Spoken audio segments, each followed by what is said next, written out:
নমস্কাৰ, মই শশাংক ভট্টাচাৰ্যই আপোনালোকক মোৰ চেনেললৈ স্বাগতম জনাইছোঁ। মোৰ চেনেলটো লাইক, শ্বেয়াৰ, ছাবস্ক্ৰাইব কৰক আৰু কাষত থকা ন'টিফিকেশ্যন বেলটো বজাবলৈ নাপাহৰিব। আজি আপোনালোকৰ মাজলৈ লৈ আহিছোঁ মই এটা খুব কম তিতা হোৱাকৈ তিতাকেৰেলাৰ শুকান ভাজি।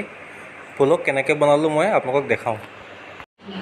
তিতাকেৰেলাখিনি মই মিহি মিহিকৈ গোলকৈ কাটি আধা ঘণ্টাৰ বাবে নিমখ পানীত তিয়াই থ'লোঁ। তাৰপিছত টুকি পেলাই তাৰ পৰা আধা ঘণ্টাৰ বাবে ৰাখি থ'লোঁ, শুকুৱাই ৰাখিলোঁ। এতিয়া মই এখন কেৰাহীত তেল গৰম হ'ব দিছোঁ। তাত মই এতিয়া 1 চামুচ পাঁচফোৰণ দিলোঁ। এতিয়া কাটি থোৱা তিতাকেৰেলাখিনি তাত দি দিলোঁ। এতিয়া তিতাকেৰেলাখিনিত মই 2টা জলকীয়া কাটি দিলোঁ,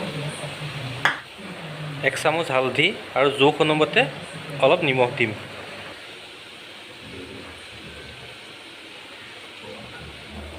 এতিয়া এইখিনি ভালকৈ মিক্স কৰি লৈ পেলাই গেছটো চিমত দি পেলাই অলপ সময়ৰ কাৰণে সিজিবলৈ ঢাকি থৈ দিম।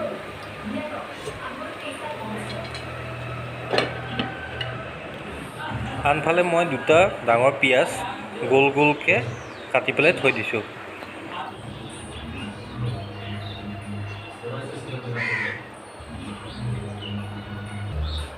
এইফালে আমি মাজে মাজে ভাজিখিনি অকণমান লৰাই দিম।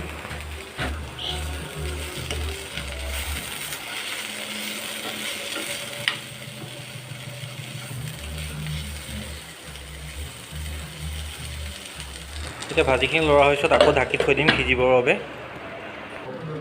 এতিয়া আকৌ এবাৰ ঢাকনটো উঠাই চাম ভাজিখিনি কিমান সিজিছে।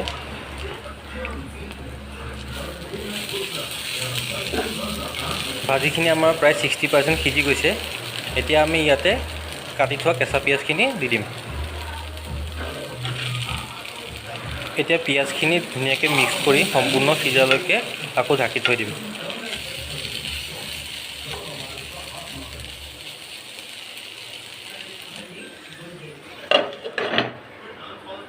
এতিয়া আকৌ এবাৰ ঢাকনটো উঠাই চাম ভাজিখিনি সিজিছে নাই। এয়া আমাৰ ভাজিখিনি ধুনীয়াকৈ সিজি গৈছে। আমি আৰু এটা পিঁয়াজ এনেকৈ সৰু সৰুকৈ কাটি লৈছিলোঁ। এতিয়া সেই কাটি লোৱা পিঁয়াজখিনি আমি ভাজিখিনিৰ ওপৰত দি পেলাই ভালকৈ আকৌ এবাৰ লৰাই ল'ম। লৰাই পেলাই এতিয়া আমি গেছটো বন্ধ কৰি দিম। এইখিনি ভাজি আমাৰ হৈ গ'ল, খাবৰ বাবে ৰেডি। এইদৰে আপোনালোকেও বনাই খাই চাবচোন। এইদৰে বনালে তিতাটো অলপ কম লাগে আৰু খাবলৈও খুব সোৱাদ লাগে। আপোনালোকে খাই কেনে পালে মোক জনাব আৰু লগতে মোৰ ভিডিঅ'টো কেনে পালে জনাব। পুনৰ নতুন ৰেচিপিৰ সৈতে লগ পোৱাৰ আশাৰে আজিলৈ ধন্যবাদ।